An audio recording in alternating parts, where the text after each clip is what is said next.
नमस्कार, math teacher भोरे sir YouTube चॅनलवरती आपलं स्वागत.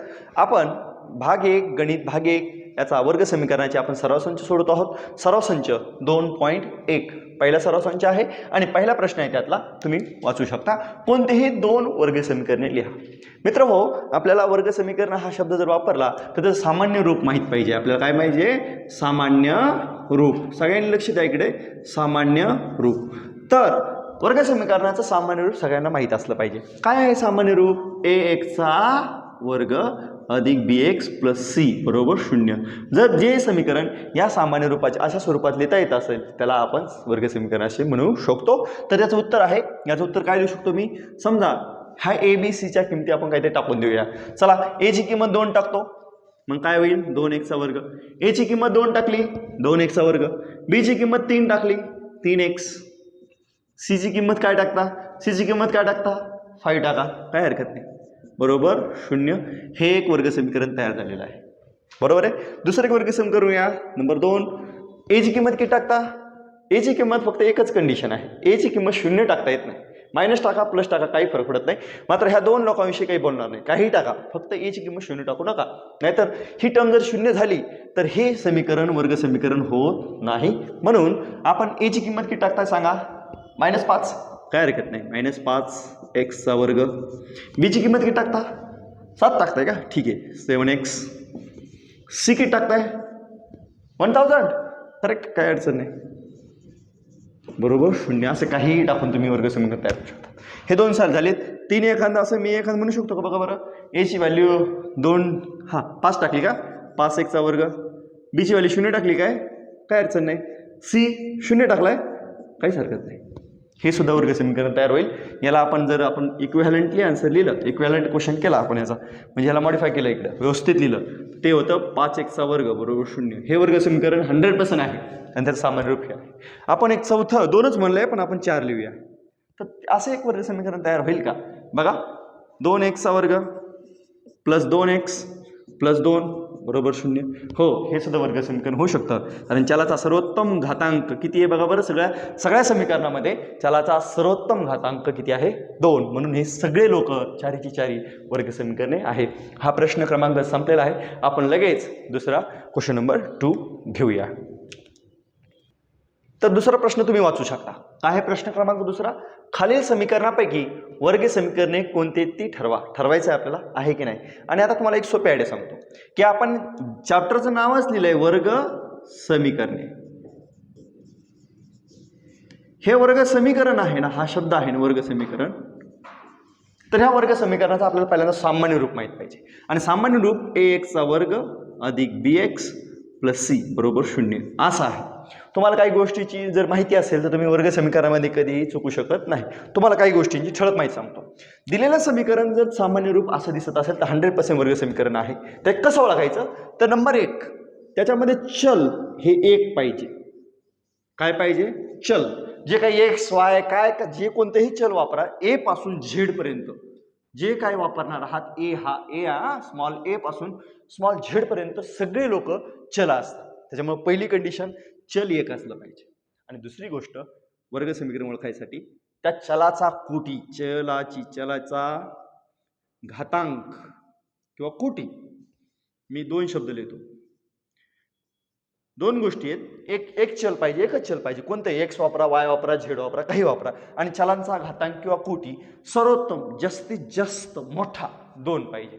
अशा 2 गोष्टी जर आपल्याकडे असेल तर ते वर्ग समीकरण असणार, म्हणजे असणार. बाकी कोणत्याही गोष्टी अडचण येणार नाही. तर वर्ग समीकरण सामान्य रूप काय असलं पाहिजे? x चा वर्ग अधिक bx प्लस c बरोबर 0.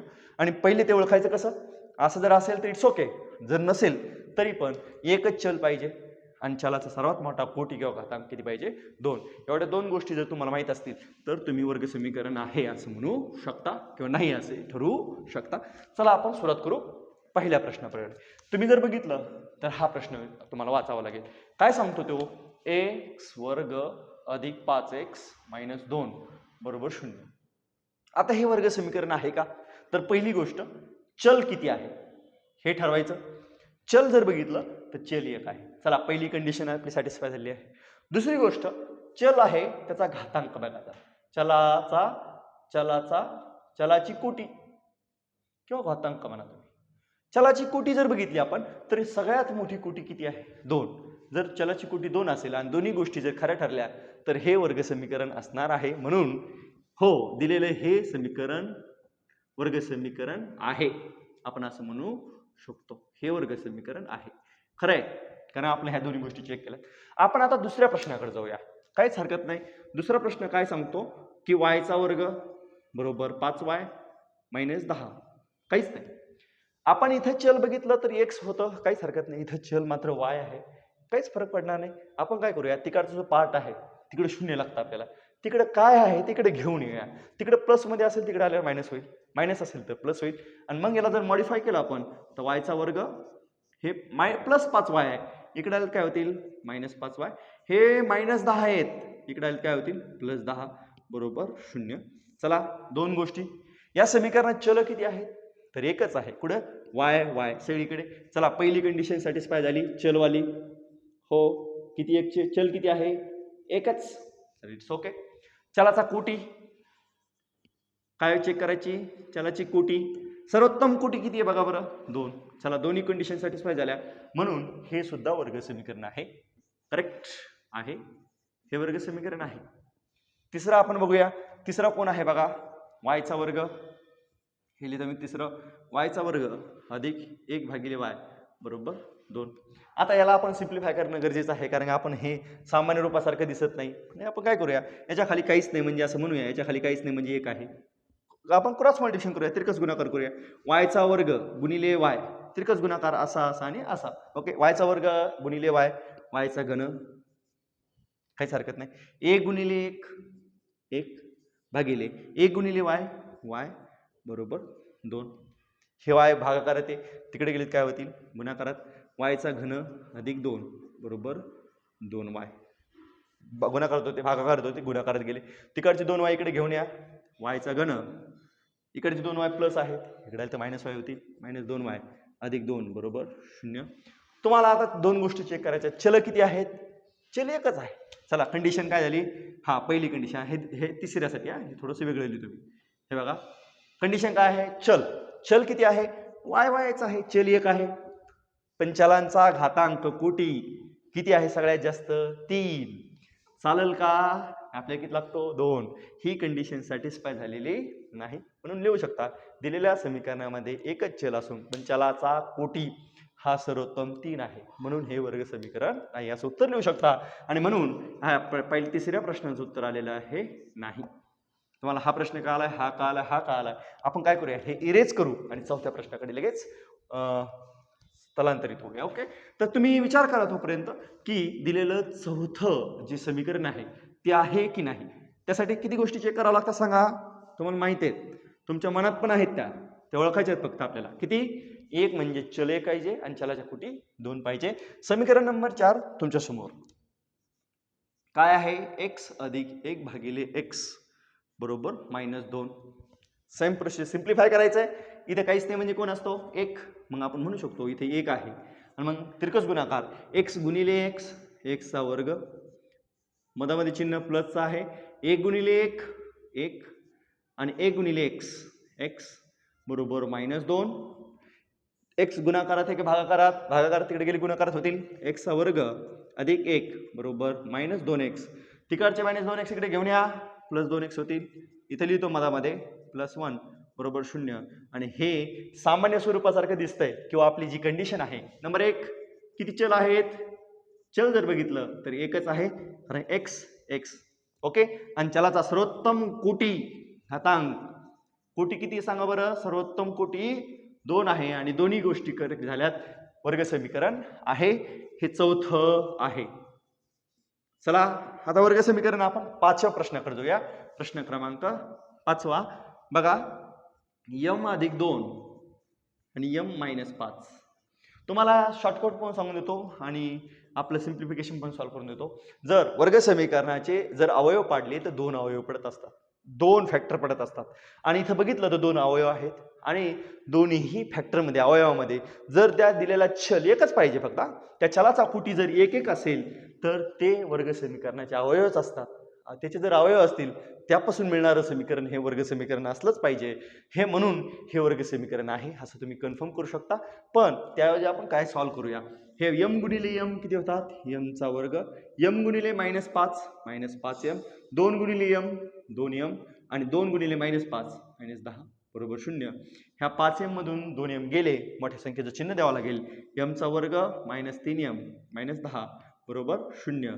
जर चेक केलं तर m नावाचं एकच चल आहे, हो चल एकच आहे, आणि कोटी बघितली तर सर्वोत्तम किती कोटी आहे, 2. म्हणून हे सुद्धा वर्ग समीकरण आहे, हे सुद्धा वर्ग समीकरण आहे. आता शेवटचा आणि फायनल लास्ट क्वेश्चन आहे. हे बघा, हे जर तुम्ही न लिहिता हे डोळे झाकून जर बघितलं तर इथे चल जर बघितलं, हे सगळं इकडे घेऊन येऊया आपण. हे बघा, हे इकडे कोण आहे, -3m चा घन, ते इकडे घेऊन येऊया.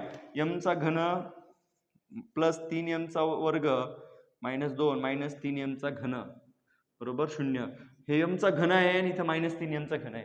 -3 मधून 1 गेला की -2 उरतात. -2m चा घन अधिक 3m चा घन वर्ग -2 बरोबर 0. जर बघितलं तर चल एक आहे का, तर हो एकच चल, पण चलाचा कोटी किती आहे इथं, 3. म्हणून हे वर्ग समीकरण नाही. तुम्हाला याच्यात काही अडचणी आहेत का, हो. हे कशामुळे आहे, कोटी एक चल एक आहे. इथं बघितलं कोटी 2 चल 1 आहे, कोटी 2 चल 1 आहे. इथं बघा, कोटी इथं आणि इथं गुणाकार केला 3 कोटी येते, म्हणून नाही. हे बघा, x आणि x चा वर्ग केला की कोटी 2 येते, चल 1 आहे. इथं बघितलं 1 कोटी गुणिले 1 कोटी 1 गुणिले 1 कोटी 2 कोटी होतात, चल 1 आहे. आणि जर बघितलं तर कोटी किती आहे, हे बघा, इथून सबट्रॅक्ट केलं तरी m चा घन उरतोच, 3 कोटी होते, म्हणून हे समीकरण नाही. आपण लगेच तिसऱ्या प्रश्नाकडे वळूया. तत्परी तुम्हाला जर एक विनंती आहे, जर तुम्हाला काही अडचणी असतील तर तुम्ही चॅनलला लाईक करा, शेअर करा आणि सबस्क्राईब करा, किंवा कमेंट बॉक्समध्ये तुमची तक्रार नोंदवू शकता. तर प्रश्न क्रमांक 3 बघा. प्रश्न क्रमांक 3, पुढील समीकरणे x वर्ग अधिक bx प्लस c बरोबर 0 या स्वरूपात लिहा आणि प्रत्येकामधील a, b आणि c यांच्या किमती ठरवा. काय असतील ते, तर आपण त्यातला पहिला बघूया. आता बघा, आपल्याला वर्ग समीकरण जर करायचं असेल तर एका बाजूला सगळं घेऊन यायचं आणि बाकीच्या एका साईडला आपण 0 लिहित असतो. तर जर बघितलं आपण, इथं 2 y आहेत, इकडचा y वर्ग मायनस आहे, इकडे आलं तर काय होतील प्लस.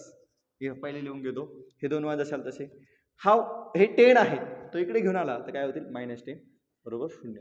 मग दिलेलं हे वर्ग समीकरण अशा स्वरूपात तयार होतं. तुम्ही म्हणताल कसं झालं, तर हे 2 y जशाल तसे प्लस 2 y, इकडचा -y वर्ग इकडे आला तर काय होतील +y वर्ग बरोबर आहे. हे मायनस प्लस 10 होते, इकडे आले -10. याची तुलना ax चा वर्ग अधिक bx प्लस c बरोबर 0 याच्यासोबत जर केली करू, तर याची तुलना याच्याशी केली तर आपल्याला जर बघितला तर x चा वर्ग तो असतो a, इथं काहीच नाही म्हणजे किती असतो 1, आणि म्हणून a बरोबर 1. जर दुसरा सहगुणक असतो x चा सहगुणक कोण असतो b, जर बघितला इथं किती आहे 2, म्हणून b ची व्हॅल्यू 2. आणि जर स्थिर क्रमांक असतो तो असतो c, तो आहे -10, म्हणून c बरोबर -10. आणि ह्या abc ची किमती आपण काढलेल्या आहेत. आता दुसऱ्याकडे जाऊया. इथे जर बघितलं तर हे याचा वर्ग आहे, पहिल्यांदा ते आपल्याला सिम्प्लिफाय करावं लागेल. तुम्हाला एक फॉर्म्युला माहित असेल, a - b bracket whole square काय असतो, तर याचं सिम्प्लिफिकेशन एकदम सोपं असतं. पहिल्यांदा a चा वर्ग करायचा, पहिल्यांदा b चा वर्ग करायचा, बरोबर आहे. a चा वर्ग अधिक b चा वर्ग, आणि काय करायचं, दोघांचा गुणाकार करायचा ab आणि डबल करायचा, प्रश्न संपला. बरोबर आहे. सेम प्रोसिजर, पहिल्याचा वर्ग दुसऱ्याचा वर्ग, दोघांचा गुणाकार डबल करायचा, प्रश्न संपला. पहिल्याचा वर्ग किती, x चा वर्ग x वर्ग, x चा वर्ग किती, x चा वर्ग 1 वर्ग, x चा वर्ग एकच असतो. x गुणिले 1 डबल करा -2 2x + 1 बरोबर आहे, इज इक्वल टू 2x + 3. ह्याचं सिम्प्लिफिकेशन हे येतं. आता तिकडचे 2x आहेत, तिकडे आहेत प्लस, इकडे आलं तर मायनस.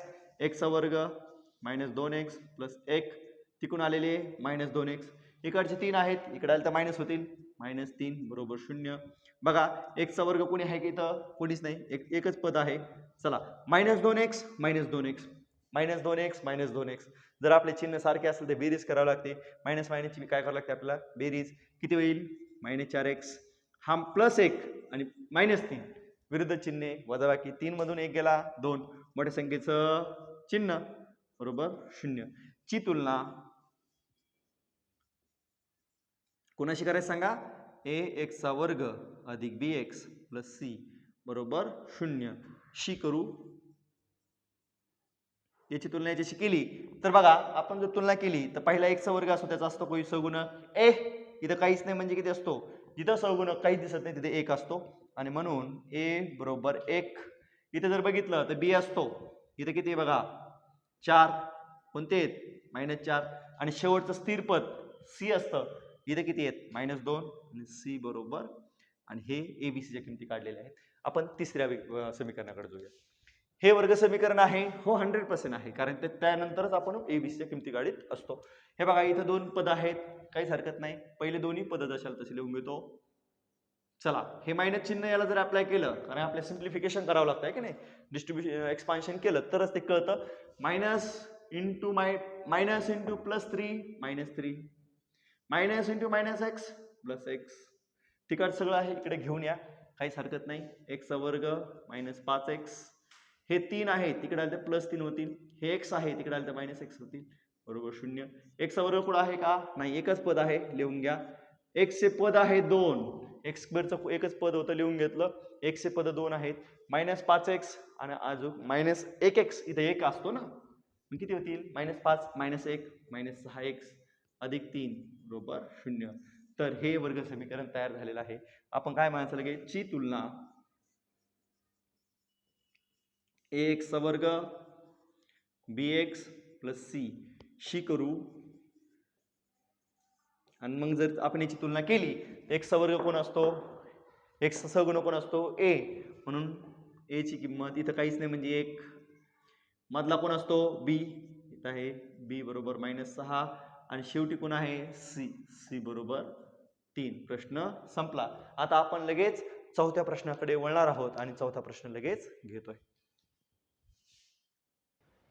आपण चौथा प्रश्नाकडे वळूया चौथा प्रश्न बघितला तो हा असा आहे तिकडे जे आहे तिकडे आपण लाईकडे घेऊन येऊया मग काय होईल 3m चा वर्ग मायनस तिकडचं प्लस आहे इकडे आलं काय होते -2m चा वर्ग इकडे -9 आहे इकडे आहे तर प्लस होईल बरोबर 0 आता तुम्ही जर बघितलं हे 3m चा वर्ग आहे त्यातून -2m काढून टाकायचे 3 मधून 2 गेले तर एकच म्हणजे 1m चा स्क्वेअर प्लस 9 बरोबर 0 आपण याला जर सामान्य रूपात लिहायचं झालं तर m चा वर्ग एक पद आहे लिहू शकतो 1m चा वर्ग अधिक मधलं पद m वाला पद ज्याची हे बघा कसं असतं सामान्य रूप बघा बरं 1 चा वर्ग नंतर 1 चं पद असतं तसं याच्यानंतरचं पद नाही आहे तर त्याला मी लिहू शकतो 0m प्लस 9 बरोबर 0 बरोबर आहे हे जर याची तुलना आपण कोणाशी करायची आहे सामान्य रूपाशी सामान्य रूप काय आहे ax चा वर्ग अधिक bx प्लस c बरोबर 0 ची करू जर केली तर हा a आहे a ची जागी कोण आहे 1 म्हणून a बरोबर 1 b बघितला तर तो किती आहे 0 आणि c बघितला तर तो आहे 9 आणि हा प्रश्न संपलाय आपण पाचव्याकडे जाऊया आता काय करायचं हा p न याला मल्टिप्लाय करावं लागेल कारण तसं घेऊन चालणार नाही कारण त्याला आपल्याला सामान्य रूपाची तुलना करायची p गुणिले 3 3p p गुणिले -6 p गुणिले 6p तर 6 जशाल तसे p गुणिले p चा वर्ग -5 तिकडचे -5 इकडे घेऊन येऊया हे पहिलं पद पहिल्यांदा लिहूया p चा वर्ग प्लस हे नंतर लिहूया 3p तिकडचे 5 इकडे आले तर प्लस होतील बरोबर 0 ची तुलना कोणाशी करायची ax चा वर्ग bx प्लस c बरोबर 0 शी करू जर केली तर पहिला a किती दिसतोय 6 a बरोबर 6 b किती दिसतोय 3 आणि शेवटचा स्थिर पद किती आहे 5 आणि प्रश्न संपलाय आपण लगेच लास्टवाला 6वा प्रश्न घेऊया आणि बघा हे 13 आहेत तिकडचे 13 इकडे घेऊन आले तर काय होतील -13 मग x चा वर्ग -9 -13 दोन्ही संख्या मायनस आहेत मायनस असं काय असतं आपण ॲडिशन करत असतो x चा वर्ग बघा सारखे चिन्ह असले की बेरीज करायची असते तर मग किती होतील 9 आणि 13 किती होतात 22 सामान्य रूपाशी लिहू शकतो x चा वर्ग 0x -22 बरोबर 0 ची तुलना ax वर्ग bx प्लस c बरोबर 0 शी करू. जर आपण तुलना केली तर लक्षात येईल आपल्याला की याचा सहगुणक काहीच नाही म्हणजे 1 आहे. b बघितला तर 0 आहे आणि c बघितला तर -22 आहे. आणि हे सगळे प्रश्न संपलेले आहेत. आपण आज इथपर्यंत थांबूया. पुढच्या व्हिडिओमध्ये आपण प्रश्न क्रमांक 4 पासून सुरुवात करणार आहोत. तत्पूर्वी मी एक विनंती करू इच्छितो की तुम्ही जर चॅनलवरती नवीन असाल तर लाईक करा, शेअर करा आणि सबस्क्राईब करा. आणि नवीन व्हिडिओ आपल्यासोबत मिळण्यासाठी बेल आयकॉनसुद्धा ऑन करा. आणि एक तुम्हाला काही गोष्टी सांगायच्या आहेत. तुम्हाला जर काही क्वेश्चनची अडचणी असतील तर तुम्ही कमेंट बॉक्समध्ये नक्की सांगा. धन्यवाद.